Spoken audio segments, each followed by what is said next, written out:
Okay, we're talking with Dave Popson here on the John Mendola Show at our Arcaro in Janelle, the pizza capital of the world. Dave, back in the day, you were the guy. I was a young guy looking up to you, watching you play basketball here in northeastern Pennsylvania. Recently, you had the Hall of Fame for Pennsylvania, well earned for that, that's for sure. But let's go back a few years. We're going to talk with your son as well. Talk a little bit about how you kind of got involved. Obviously, being tall, helping basketball. But you came from a sports family. Yes, I did. My dad was a football coach for 30-some years at Central Catholic in Kingston, Bishop O'Reilly. He had a football background. He played at St. Bonaventure. One of his teammates with Ted Marchibroda at St. Bonnie's. After that, he came back to this area, got involved with Central Catholic, built that school, built that program. They were great back in the day. As the years went on, it weren't so as successful. But my brothers played football. I never played it down. My dad, when I was a freshman, I was 6'9". He said, "Son, you're not going to play football." So. Talk about the sport of basketball and buying in at what age? I mean, again, being such a tall guy, and you started just working at it. Yeah, I mean, I got involved around 4th, 5th grade. My cousin Johnny Molesky lived right in Ashley. He's the one who got me involved with the St. Leo's program back then. It was a great biddy program they had at St. Leo's in Ashley. A lot of kids that went on to play at Hoban and Hanover were very successful players and went through that program, and I was one of them. It was good times. That's where I picked up the game. And there was all the dads in Ashley were involved in that program. So it was a small knit community, just sort of like here at Old Forge.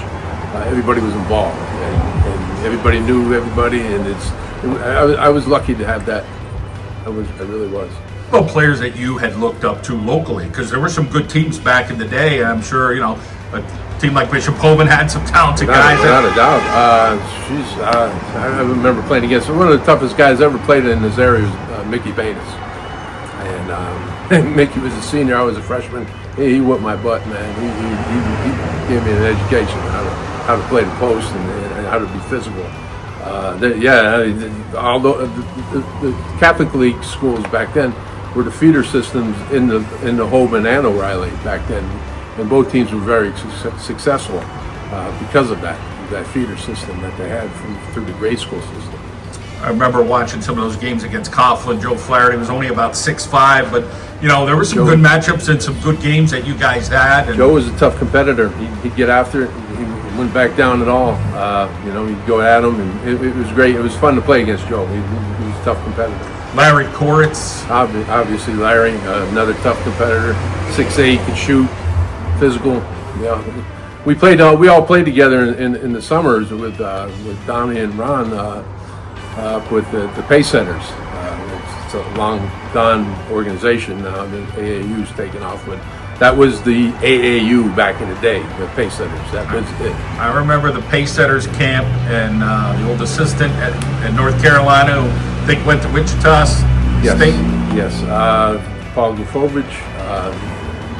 He was recruited by Eddie Fogler, who was my assistant coach at Carolina, and he ended up getting Paul to go to Wichita. Paul was a heck of a player. He could flat out shoot a basketball, man. Yeah, we caught up with Paul in recent years. He was back in Nanticoke, and he was a heck of a player. You talk about the recruiting process for you. You end up going to North Carolina, but what was that like? As you remember it, I mean, it's it was a while ago. I have to go back in my memory bank here. It was hectic time. There was a lot of schools after me, a lot of ACC schools, a lot of Big East schools. Phone was always ringing. I was lucky to have my dad handle a lot of that stuff. And he was an administrator of recruiting for me, and I was fortunate to have that on my side. Let's talk a little bit about North Carolina and eyes wide open kid from Bishop O'Reilly or going to North Carolina, and so much talent there. What was that experience like, especially the first time sitting on campus there? Well, yeah, I mean, my freshman year, that team, they classify that 83-84 team as one of the best Carolina teams ever, and that's quite an accomplishment to be in that category. We were loaded with talent. I think we had 10 or 11 NBA players on the team. similar to what Duke's going through now with all their talent. We were loaded, and it was a battle to get minutes, but that only made you better as a ball player. So, and that's what I wanted. That was what I was looking for, to just get better as a ball player. The relationships years forward. Joe Wolf, unfortunately, passed away. You had a relationship with him. Yeah. Rest in peace, Joe. He passed away back in early October or late September, and we were close. He was like a brother for me. We 4 years there, and when we graduated, we were still close. We've always kept in touch. He'd always offer us tickets whether he was down in Philly or New York when he was coaching with Milwaukee. And sure, yeah, Joe would take you up on that, man. He was the best. I miss him. Dean Smith, your memories there of arguably one of the greatest coaches ever. Without a doubt, he's right there with all the best. Innovator, a lot of stuff that teams do now, he invented. He's a tough disciplinarian. Yes, tough to play with. I mean, you couldn't mess around with Coach Smith. If you did, you were on the bench. So, but it was quite a privilege to be able to play with such a great coach. How about your style? Coming out of high school and then trying to get more polished. What did Dean Smith do to kind of say, "Hey, David, you need to do this"? What were things you had to do at that elite level? Yeah, with Coach Smith, everything was predicated on defense. I got an education there my first year, and all these different defensive principles and ball man. Stuff that I didn't really have to do at the high school level here, but I had to do if I wanted to get minutes at Carolina. It was an education for me. It took me a little bit of a while to get adjusted to, about a year and a half, 2 years. Once I got it down, I was comfortable. Going into my senior year, it was my best year there at Carolina. I had all the principles down, and it was just a fun year that year. I wish I had another year after that, but that was a very memorable year. We had a really great team that year too. We won 34 games, I believe. We only lost maybe 2 or 3. Got beat by Syracuse in the final 8. But that happens. It's one and done at that level. So, but that was a very memorable year, my senior year. You mentioned 10, 11 NBA players, but was there a greatest that you had played with there at North Carolina? Well, obviously, Michael Jordan, you put him in that category. But Michael, as a college player, they make jokes about Coach Smith is the only guy that can hold Michael under 20. So, but that's just the style of play we played. Michael could have averaged 50 if he wanted to, but we didn't play that style. Once he got on to the NBA, that was more style that was rooted to his game. He was unstoppable. But obviously, Michael, Sam Perkins, Brad Daugherty, those guys, J.R. Reed, Jeff Lebo, who's an assistant there now in Carolina, and Kenny Smith, my roommate. Can't forget Kenny. He's the Jet. He was awesome, man. Yeah. Talk about moving on from Carolina and what that next step for you was, going over to Europe. Yes, I went to Europe right out of college. I was lucky to get a job in France. Lived a year in Monaco. That was a great experience. We played in the European Cup.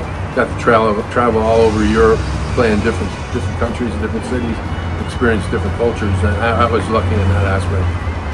One of the greatest organizations, people would say, the Boston Celtics. Talk about your experience there. Yeah, my agent at the time, said there's an opening here with Boston. Why don't you give it a shot? And I said, okay, I'll go to their camp. Went to their camp in '89, and I got cut. But after that, I went over to Europe. I played a year in Spain, and came back the following year. And my agent said, "There's still an opening there. Go try it this time." And I came back, and I was in phenomenal shape coming back. And I went into their camp, and I made the team. And it was an awesome experience that year. Playing with Larry and Kevin and Chief. That was awesome. Let's talk a little bit about, you had a following, you still have a following. People say, hey, there's Dave Popson. Talk about what it meant to you to kind of know that the people here in northeastern Pennsylvania were behind you. Yeah, it's, like I said, there's a tight-knit community here. It's a large area, but people are close here. Everybody seems to know everybody, and it's good. And they pull for each other. I pull for Guy. Was pulling for Jerry when he was going through his thing. You know, I pull for Bobby Sura. You know, I always want to pull for the local guy, and I was fortunate to have support like that, and it's a good thing to have.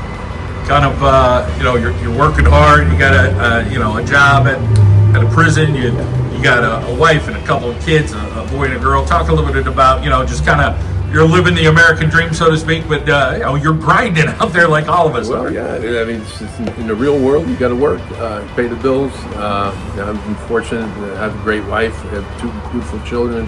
Both of them graduated this year. My daughter graduated from UNC Wilmington a few weeks ago. My son graduated from the Redeemer.